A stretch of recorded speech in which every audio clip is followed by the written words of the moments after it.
Hello students, आज हम लोग थेवेनिन्स थ्योरम, नॉर्टन्स थ्योरम और मैक्सिमम पावर ट्रांसफर थ्योरम देखेंगे। तो फर्स्ट हम लोग थेवेनिन्स थ्योरम का स्टेटमेंट देख लेते हैं। क्या बोल रहा है? Any pair of terminal A B of a linear active network may be replaced by an equivalent voltage source in series with an equivalent resistance RT. तो बोल रहा है कोई भी लीनियर एक्टिव नेटवर्क का उसको हम लोग एक वोल्टेज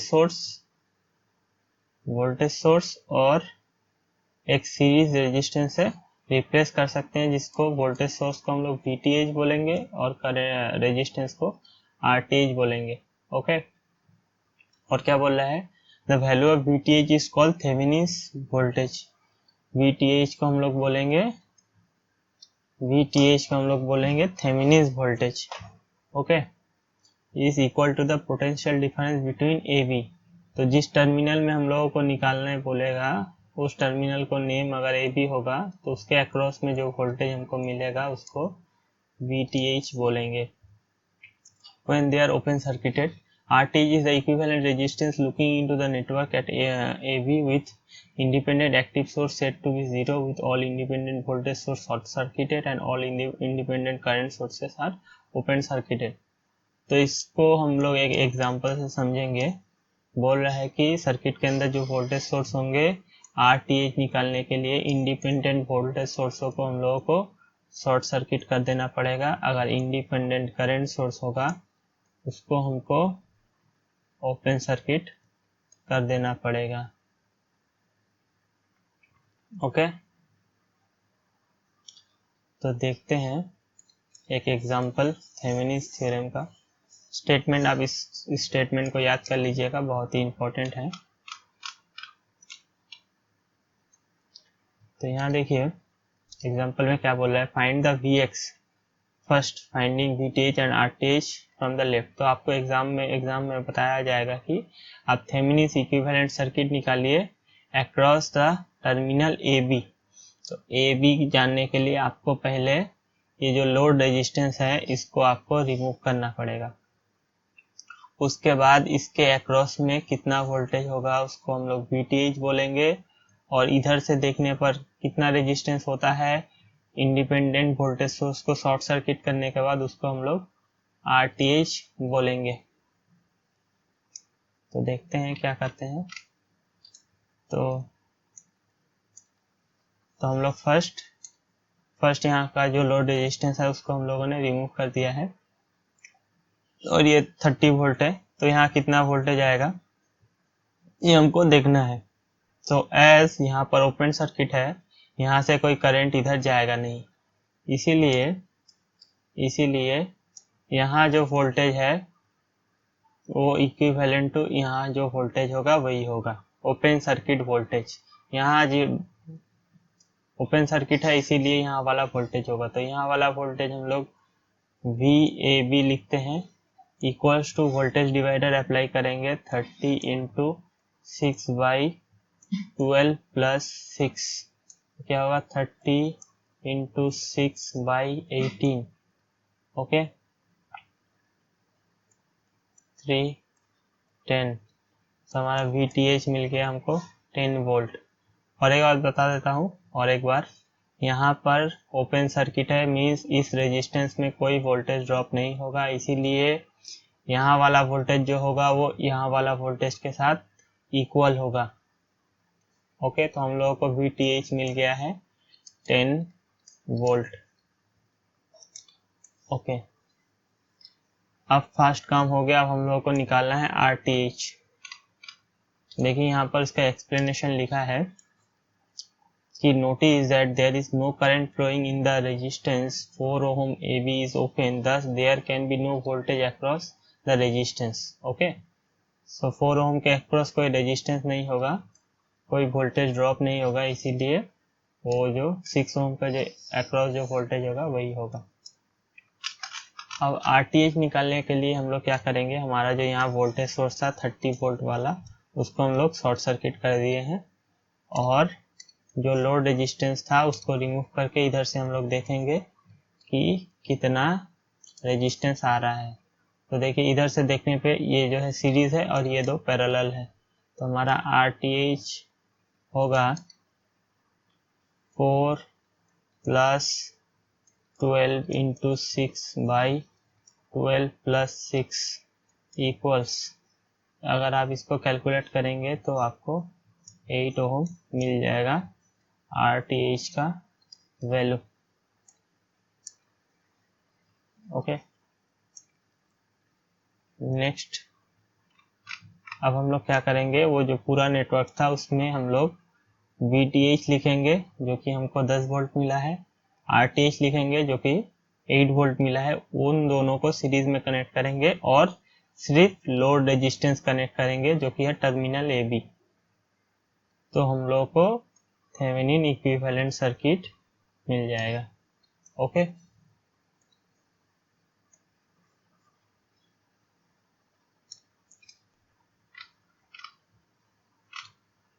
नॉर्टन थ्योरम क्या बोलता है, पहले हम लोग स्टेटमेंट देखेंगे। नॉर्टन थ्योरम और थेवेनिन थ्योरम आसपास एक ही है लेकिन थोड़ा सा अलग है। उसमें वोल्टेज सोर्स है, इसमें करंट सोर्स है। क्या बोलता है, any two terminal linear network containing independent voltage and current sources may be replaced by a constant current source। वहां पर था voltage source IN in parallel with resistance RN, वहां पर रेजिस्टेंस सीरीज में था, उसको RTH बोल रहे थे, यहाँ पर RN बोल रहे हैं। वहां वोल्टेज को VTH बोल रहे हैं, यहाँ पर करंट को IN बोल रहे हैं। Where IN is the current flowing through the short circuit path across the terminal। तो यहाँ पर क्या बोल रहा है, जिस टर्मिनल का अक्रॉस हमको निकालना है नॉर्टन का थ्योरम, उसके अक्रॉस हमको शॉर्ट सर्किट अप्लाई करना पड़ेगा। वेयरएज हमको थेवेनिन थ्योरम में हमको ओपन सर्किट अप्लाई करना पड़ा था लोड के अक्रॉस। ओके, लोड को रिमूव करके। Okay, RN is the equivalent resistance of the network seen from the two terminal with the source replaced by their internal resistances। Okay, तो अगर कोई, ये अगले वाले थ्योरम में भी एप्लीकेबल है, अगर कोई बैटरी का इंटरनल रेजिस्टेंस होगा सपोज 1 ओम, तो जब हम रिप्लेस करेंगे तो उसको शॉर्ट सर्किट करके उसका इंटरनल रेजिस्टेंस से हमको रिप्लेस करना पड़ता है। यहाँ भी सेम है, तो उसको RN बोलते हैं। ओके, तो ये हम लोग एक एग्जांपल देख के समझने की कोशिश करते हैं।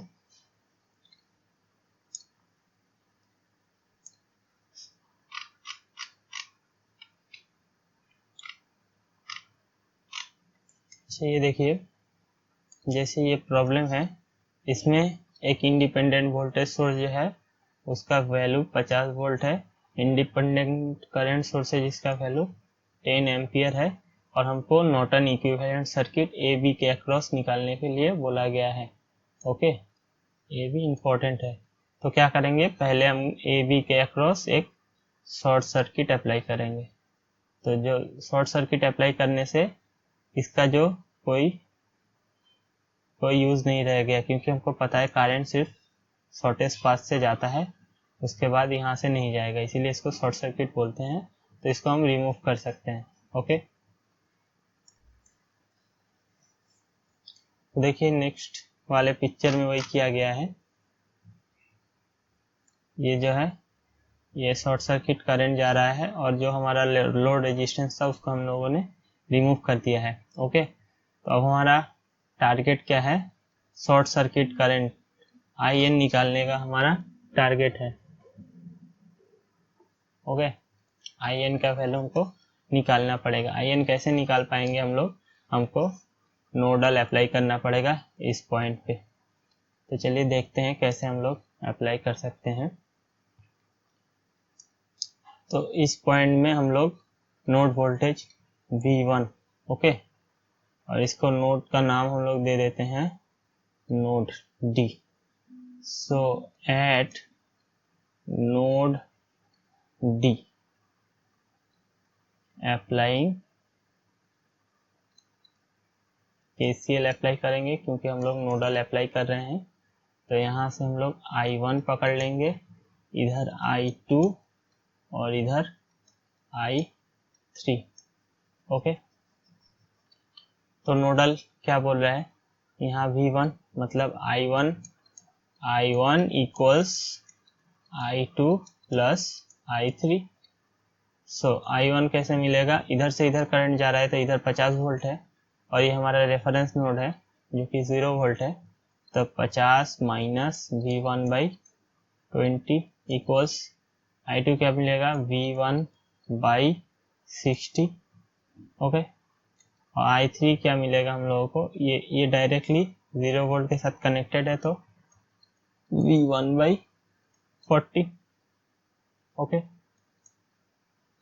अब हम लोग यहाँ से इसको सॉल्व करेंगे। ओके, तो फर्स्ट ऑफ ऑल क्या किया जाए 20 से मल्टीप्लाई कर दीजिए। 50 minus V1 equal to 20, this means V1/3 plus V1/2। इसका एलसीएम लेंगे 6, ऊपर हो जाएगा 2V1 प्लस 3V1, सो 5V1/6। सो 6 से मल्टीप्लाई कर दीजिए। 300 minus 6V1 equal 5V1। Okay, तो ये हो जाएगा 11V1 इज इक्वल टू 300। यहाँ से हमको V1 इक्वल्स मिल जाएगा 300/11। तो 300/11 का हम लोगों का वैल्यू कितना होगा ये देख लेते हैं। 300/11 तो ये हमको मिल जाएगा लगभग 27.27 वोल्ट। 27.27 वोल्ट। तो हम लोगों ने नोडल अप्लाई किया और हमको ये वैल्यू मिल गया।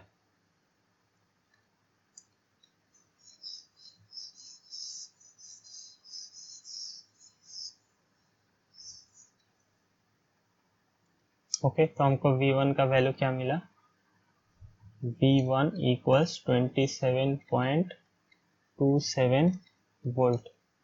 अब हमको ISS निकालना है, तो ISS हमको क्या पता है, हमको I3 का वैल्यू मिल जाएगा। I3 इक्वल्स टू 27.27/40, क्योंकि हमको नोड वोल्टेज मिल चुका है। ओके, तो इसको कैलकुलेट करेंगे 27.27 डिवाइडेड बाई 40, तो क्या हो गया 0.68।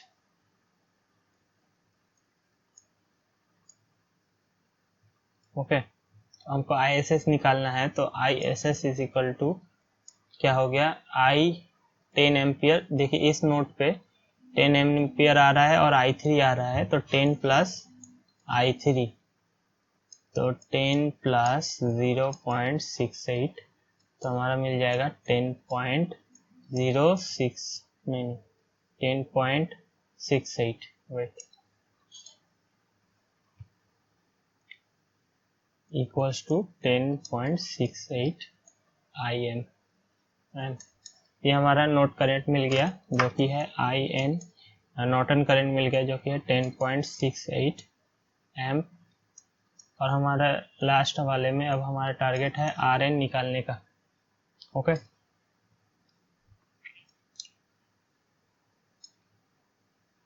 तो RN कैसे निकालेंगे ये हम देखते हैं। ओके, RN निकालने के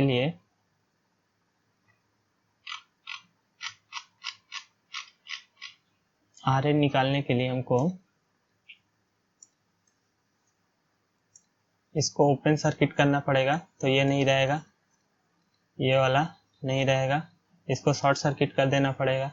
ओके, तो हम लोग यहाँ से देखने वाले हैं, यहाँ लोड रेजिस्टेंस था। ओके, तो हमारा सर्किट कैसे दिखने लगेगा, कुछ ऐसा दिखने लगेगा, 20, 60 और 40, 20, 60। ये जो लोड रेजिस्टेंस था इसको रिमूव करेंगे और जो करंट सोर्स था उसको ओपन करेंगे, वोल्टेज सोर्स था उसको शॉर्ट सर्किट करेंगे, तो हमारा RTH मिल जाएगा 40 plus 20 into 60/20 plus 60, that is 80। Okay, तो इसको हम लोग कैलकुलेट करेंगे 4, सो इसका वैल्यू आ जाएगा लगभग 55 ओम। ओके, सो हमको IN भी मिल चुका है जो कि है 10.68 और RN भी मिल चुका है।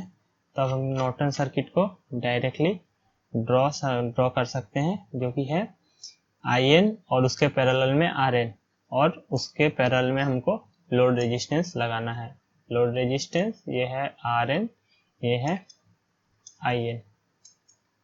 ओके, तो ये हो गया हमारा नॉर्टन हो गया हमारा।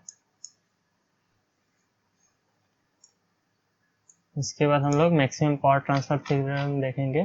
तो मैक्सिमम पावर ट्रांसफर थ्योरम का स्टेटमेंट क्या बोल रहा है? For any power source the maximum power transfer from the power source to the load is when the resistance of the load RL is equal to the equivalent input resistance of the power source Rin is equal to RTH or RL. Okay, so the process used to making RL is equal to is called impedance matching. देखिए क्या बोल रहा है कि हर एक voltage source में अपना एक इंटरनल रेजिस्टेंस होता है जिसको Rin बोलते हैं। ओके,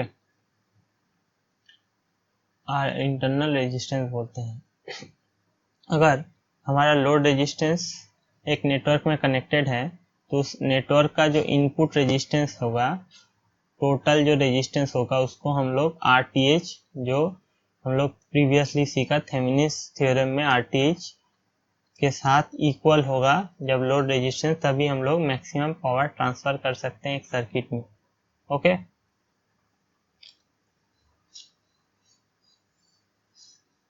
तो ये देखिए यहाँ पर ये थेवेनिन्स वोल्टेज है और ये है थेवेनिन्स रेजिस्टेंस और ये हमारा लोड रेजिस्टेंस है। ओके, सो ये देखिए जैसे RTH निकालते हैं वैसे ही निकालेंगे, VTH जैसे निकालते हैं वैसे ही निकालेंगे। लोड रेजिस्टेंस RL, सिर्फ हमको P मैक्स का फॉर्मूला जानना पड़ेगा, तब हम लोग मैक्सिमम पावर भी निकाल सकते हैं। ओके, तो ये देखिए मैक्सिमम इस सर्किट में जो करंट होगा वो होगा वोल्टेज बाई टोटल रेजिस्टेंस, जो कि है RTH प्लस RL का सम। और पावर हमको पता है I² RL होता है, तो भी इसका स्क्वायर सो होगा VTH square RTH plus RL whole square into RL। Okay, अगर P मैक्सिमम चाहिए तो हमको इसका डेरिवेटिव करना पड़ेगा, PL plus DPL plus DRL equal to 0 अगर हम लोग करेंगे तो हमको मिल जाएगा RL is equal to RTH। Okay, and maximum power क्या होगा? RL is equal to 4 VTH square plus 4 VTH square by 4 RL। 4 होगा VTH square by 4 RL। Okay, कैसे मिला हमको? यहाँ पर ये देखिए पावर इज इक्वल टू, यहाँ RTH is equal to RL put करने से VTH स्क्वायर RL बाई यहाँ 4 RL स्क्वायर, RL कट गया तो VTH स्क्वायर बाई 4 RL हमारा मिल गया सोल्यूशन। ओके, तो ये जो प्रूफ है ये कैसे हुआ वो भी देख लेते हैं हम लोग। चलिए,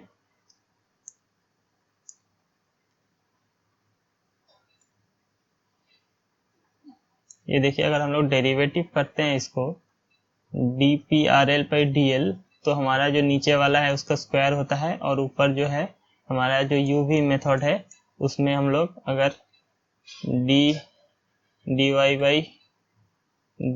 का dx करते हैं तो हमको पता है v स्क्वायर होता है v du dt minus u dv dt।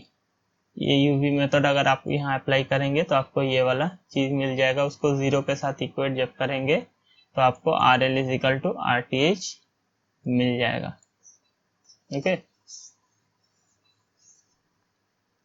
Okay, maximum power transfer theorem का ये जो है ग्राफ याद रखिएगा।